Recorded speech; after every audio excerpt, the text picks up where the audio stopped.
Aqui o meu papel é de mediador, então eu fico aqui me controlando. Mas vou passar um dado, o senhor pode confirmar, a senhora pode discordar, mas dados do Tesouro Nacional. Entre 74 países analisados, o Brasil é o 7º entre os que mais gastam com servidores. Esse dado está errado? Sim, está errado.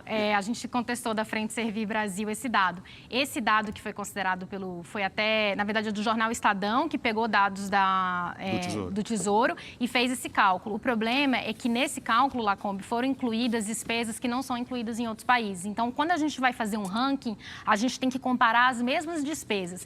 Então, o que foi verificado é que, por exemplo, nessa conta não foram incluídos países que têm despesa com previdência, não foram incluídos, e a do Brasil, para dar uma enxadinha, uma engordadinha no dado, colocaram previdência, folha de salário, impostos sobre a folha, colocaram tudo isso. Aí, nisso, o Brasil, em tese, tem mais, só que não fizeram esse mesmo parâmetro para os outros países. Por exemplo, no Chile, não tem previdência como a gente conhece. Então, quando você vai comparar, você não pode colocar uma conta que tem mais coisa com uma outra e dizer que é menor. Então, nós discordamos desse dado. O dado que nós temos, que é verídico, que até o próprio deputado Darcy de Matos reconhece, que é esse, de que o Brasil, da força produtiva, tem 12%, enquanto a média da OCDE é de mais de 20%. E aqui, acho que é importante colocar, meus dados não estão equivocados, deputado Darcy. O dado que eu falei, que é em relação à folha, ao orçamento com despesa de pessoal, a média do Brasil, do orçamento brasileiro, chega na casa de 21% a 25% oscilando do ano. Esse é no Brasil. Tem estados e tem municípios que estão com a folha mais, que ultrapassam esse limite, que estão às vezes com 40%, 50%, tem. Isso é um ponto que eu já vou tratar desse assunto. Mas antes eu acho que... A senhora diz em relação aos estados? Isso, que tem estados e tem municípios... Eu até tinha os dados aqui, precisaria encontrar. Isso, tem estados e municípios que têm percentuais com folha de pessoal maior, mas a gente já chega lá, que eu acho que é importante falar de alguns pontos aqui que eu preciso reforçar. Deputado Darcy, eu e a Frente Servir Brasil, nós estudamos muito a PEC e eu posso falar, eu estou aqui para ter um debate claro, de peito aberto, assim, não temos nenhum problema em encarar o texto da PEC e a verdade, não é verdade que a PEC traz critérios. A PEC, novamente, Lacombe, não traz critério para ocupar os cargos de chefia e de liderança, que são cargos de indicação política. E diferente do que o deputado Darcy de Matos falou, a função que é exclusiva do servidor público, ela só vai permanecer residualmente. A PEC transforma todas as funções que hoje são exclusivas dos servidores de carreira, concursados, pessoas preparadas, vão virar cargos de indicação política. E isso, Lacombe, é um dos pontos para a gente que depois da estabilidade, para a gente tem muita preocupação. E é por isso, gente, que é importante reforçar, nós, a Frente Servir Brasil, servidores públicos, nós estamos a favor da modernização e da eficiência do serviço público. E como que a gente vai trazer eficiência, Lacombe? Colocando indicação política para dentro da máquina da administração pública. Isso não é verdade, Lacombe. Isso é falácia. Não, isso é verdade, deputado. Isso é verdade. Os cargos de liderança e assessoramento, as funções todas vão virar cargos em comissão e vai ser a política do apadrinhamento, a política de colocar o amigo, o compadre, a cunhada. É isso que vai virar. Deixa eu só concluir, porque o deputado falou bastante. Eu achei aqui os dados dos estados. Certo, então deixa eu só concluir esses dados. Então, é importante consignar que para esses cargos de chefia, que são quem vai liderar, Lacombe, cargos técnicos. Hoje, os cargos de confiança, esses de indicação política, não podem ser ocupados se forem técnicos. Os cargos técnicos são exclusivos dos servidores concursados. A PEC acaba com isso. Os cargos de liderança e assessoramento vão poder ser de chefia, direção e os técnicos. Então, você imagina... Os cargos técnicos vão ser de indicação política. O governador, o prefeito e o presidente de plantão vai colocar gente desqualificada dentro da administração. Essa é a reforma da eficiência? A gente é totalmente contra isso. Isso para a gente é inadmissível. E outro ponto que é importante esclarecer, a PEC não traz os critérios. O deputado Darcy de Matos insiste nisso e eu vou insistir. Mas ela é genérica, doutora Suzana. Com licença, vou deputado. projeto de lei depois. Deixa eu só concluir esse ponto. Vai concluir, o senhor vai ter a palavra. A PEC não traz critérios, não exige diploma de nível superior, não tem nada, não tem nenhum critério. Sabe qual é o critério? Ato do Poder Executivo vai definir. Então, o próprio prefeito o prefeito que vai nomear as pessoas para os cargos de chefia, desde a diretora da escola ao diretor do hospital, sei lá, ele vai... Olha só, gente, não é cabide, é guarda-roupa de emprego. Ele mesmo vai definir num ato que não depende da Câmara Municipal, da Assembleia Legislativa, quais são os requisitos. Então, para a gente, isso é muito, muito grave, esse é um ponto grave que a gente tem. Agora, e dizer que a PEC vai modernizar, que a PEC veio para isso, Lacombe, eu repito, a avaliação de desempenho está prevista na Constituição desde 1998. A gente não precisava de uma PEC para isso. Sabe o que a gente precisava? De projetos de lei que o Congresso Nacional não editou. O Congresso Nacional não fez. Porque tudo isso que é falado aqui, Lacombe, não precisa de PEC.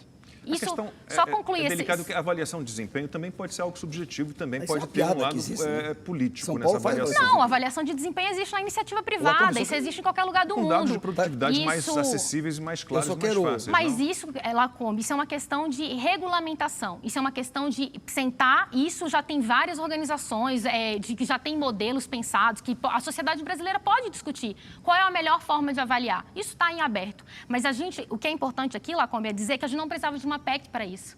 A PEC, por que a PEC existe? Porque a PEC quer tirar a estabilidade. Porque esse é o direito que está previsto na Constituição.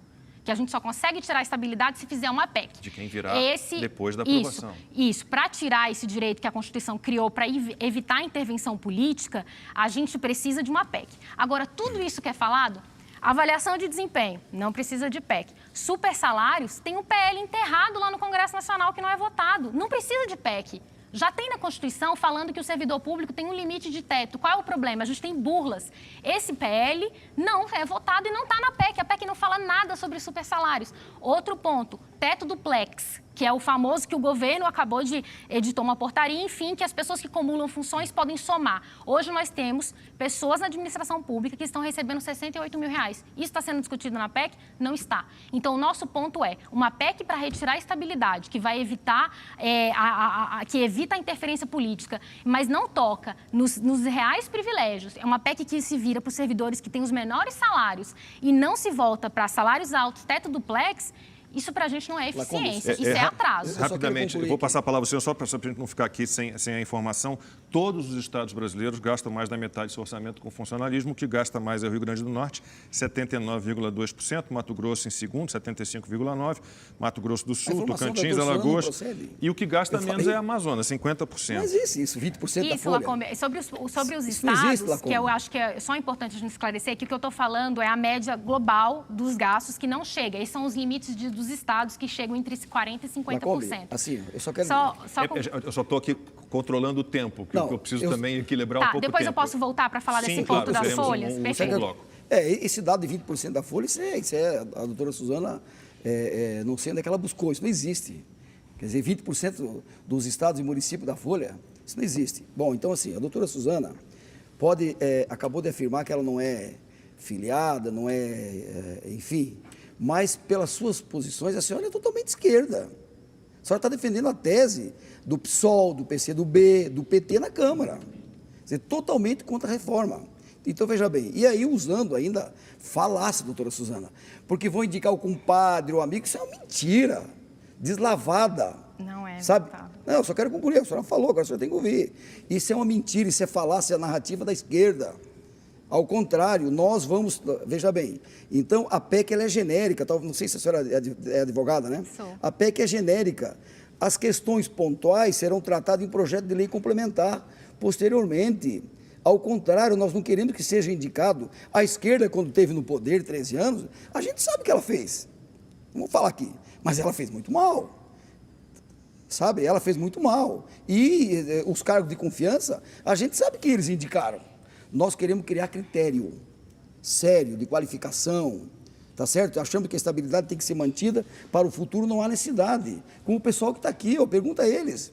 Eles não têm estabilidade, eles têm que ralar e se não produzir, vão para a rua amanhã. E tem que ser assim no serviço público.